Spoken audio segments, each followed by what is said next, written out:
अस्सलाम वालेकुम नाज़रीन, ऑस्ट्रेलिया से मैं हूं आपकी होस्ट अमरीन शाहिद। चाहे आप प्रेस कॉन्फ्रेंसेस करवा लें, इंटरव्यूज़ करवा लें या कोई किताबें छपवा लें, इमरान खान के खिलाफ बयान दे सकते हैं तो दे दें। अवाम को इससे कोई फ़र्क पड़ने वाला नहीं है। मंसूर अली खान की कल 18 सेकंड की वीडियो जो शायद किसी कॉलेज या आई थिंक यूनिवर्सिटी में थी, वो बहुत ज़्यादा वायरल हो गई है। उन्होंने वहां पर स्टूडेंट से सवाल किया कि आपको लगता है कि 8 फरवरी को जो इलेक्शन है वो साफ और शफाफ होते नजर आ रहे हैं, तो आप प्लीज हाथ उठाएं। तो किसी ने हाथ नहीं उठाया। उसके बाद उन्होंने जब ये सवाल किया कि ये जो इलेक्शन है ये साफ और शफाफ नहीं होंगे, कितने तालिब इल्म की इस पर राय है, तो तमाम तालबात ने हाथ उठा लिया, बल्कि 100 to 100% ने लगा लिया। तो आप मान लें जितना मर्जी मीडिया को कंट्रोल कर ले, खरीद ले, इनके ऊपर जबरदस्ती के फैसले अपने मुतय्यन कर ले, जो अवाम का फैसला है वो खान के हक में है। क्योंकि आप बहुत से मंसूबे बना रहे होते हैं इमरान खान को फेल करने के लिए, पीटीआई को दीवार के साथ लगाने के लिए, लेकिन अवाम जो है वो खामोशी से तमाशाई बनी हुई है और शायद 8 फरवरी को एक बड़ा तूफान आने की आमद है। दूसरी तरफ फैजाबाद धरना केस का जो दायरा कार है उसको वसी कर दिया गया है और एक टीम बना दी गई है कि जो जस्टिस फाजिसा का पहले फैसला किया गया था उसके ऊपर अपनी जो रिपोर्ट है वो मुरतब करेगी कि इस फैसले पे अमल दरामद क्यों नहीं हुआ। अल कादिर ट्रस्ट के भी हवाले से भी इमरान खान का 10 रोजा जिस्मानी रिमांड जो है इसकी मंजूरी दे दी गई है। सारा सिस्टम एक शख्स के पीछे लगा हुआ है। निगरान वजीर आजम का कल के जो बयानात थे वो मैं आपके साथ शेयर करूंगी, वो वन साइडेड लगते हैं और वैसे वो कह रहे थे कि हम गैर जानिबदारी से काम ले रहे हैं। इनके मुताबिक नवाज शरीफ को गलत केसेस के अंदर फंसाया गया था और नाअहल किया गया था। अपने बेटे से तनख्वाह ना लेने पर इनको नाअहल किया गया। दूसरी तरफ वो कहते हैं कि जी इमरान खान तो अदालतों के लाडले हैं, इन्हें जो सहूलियात जेल के अंदर फ्राहम की गई हैं वो अवाम सोच भी नहीं सकती है। तो हम सबको पता है कि इमरान खान के साथ क्या हो रहा है, यहां तक कि बच्चे बच्चे को पता है। आजकल इमरान खान के ऊपर केसेस बनने का सीजन है, जैसे गर्मी सर्दी बहार का सीजन है ना, इसी तरह आजकल इमरान खान के ऊपर केसेस बनने का सीजन है। पिशावर हाई कोर्ट की इंतजामिया ने आज बड़ा फैसला किया। उन्होंने इंतजामिया से कहा है कि अगर दूसरी जमातें जलसा करती हैं तो ठीक है, मगर अगर पीटीआई जलसा करती है तो दफा 144 नाफिज क्यों कर दिया जाता है। इन सब रिकावटों के बावजूद भी कल मर्दान में पीटीआई के वर्कर कन्वेंशन ने सब कुछ हिला के रख दिया।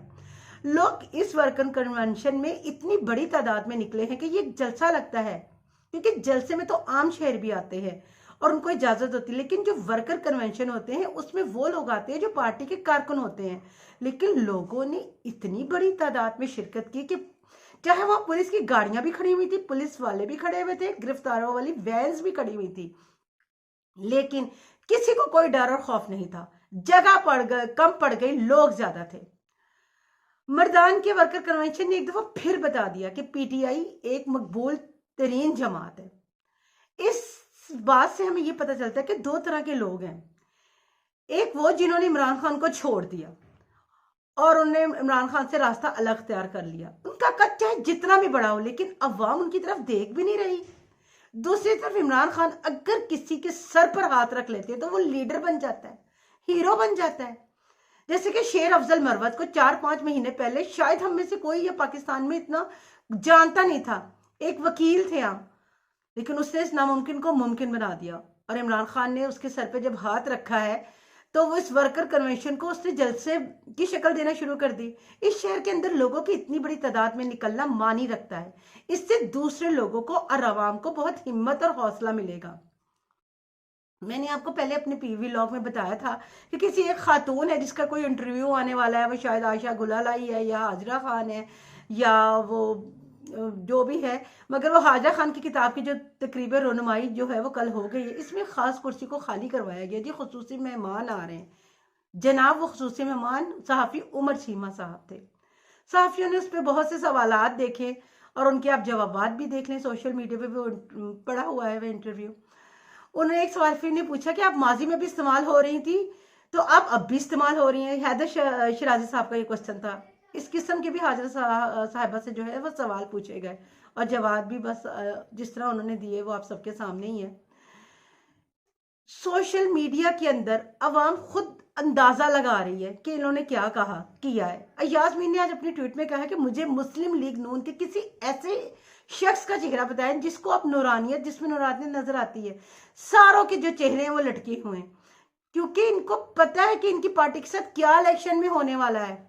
वो ज्यादा सरवाइव नहीं कर सकती, लेकिन वो अपनी एक, वो कहते हैं ना, इज्जत बचाने के लिए, दिल के अंदर उन्हें सब मालूम है, लेकिन अपनी जबानों पे नहीं लाने चाह रहे। एक और खबर आपको बताऊं कि 2 अहम शख्सियात जो हैं वो दुबई रवाना हो गई हैं, और लग रहा है कि एक तो बिलावल भुट्टो साहब है, वो लग रहा है कि नाराज होकर जरदारी साहब से रातों रात अपनी इलेक्शंस की मुहिम को और जलसों को रोक के मुलतवी करके वो दुबई रवाना हो गए। और थोड़ी देर बाद फिर उसके आसिफ अली जरदारी साहब भी दुबई रवाना हो गए। अब वहां पे जाके इनकी क्या बातचीत होती है वो तो अब वक्त ही बताएगा। कुछ लोग ये बातें कर रहे हैं पार्टी में कि बिलावल साहब नाराज होकर गए हैं, कुछ लोग ये बातें कर रहे हैं कि नहीं, वहां पे उनकी किसी खास शख्सियत के साथ मुलाकात है। अब देखते हैं कौन सी बात में सदाकत है। अब पीटीआई ने पिशावर में 24 नवंबर को वर्कर कन्वेंशन लियाकत बाग में करने की इजाजत मांग ली है। अब देखते हैं निगरान हुकूमत इसमें क्या फैसला देती है, और पता चल जाएगा कि हुकूमत किसके साथ है, वो गैर जमदानी से काम कर रही है कि नहीं कर रही है। और आज दीरबाला में भी वर्कर कन्वेंशन है। अफजल मरवत साहब भी वहां पे वर्कर कन्वेंशन की शमूलियत के लिए जा रहे हैं। अब देखते हैं इस वर्कर कन्वेंशन में भी लोग बेडर खौफ बाहर निकलते हैं, जिस तरह मर्दान और नौशहरा के वर्कर कन्वेंशन में निकले हैं। इसके साथ ही आप मुझे इजाजत दीजिएगा। अल्लाह हाफिज।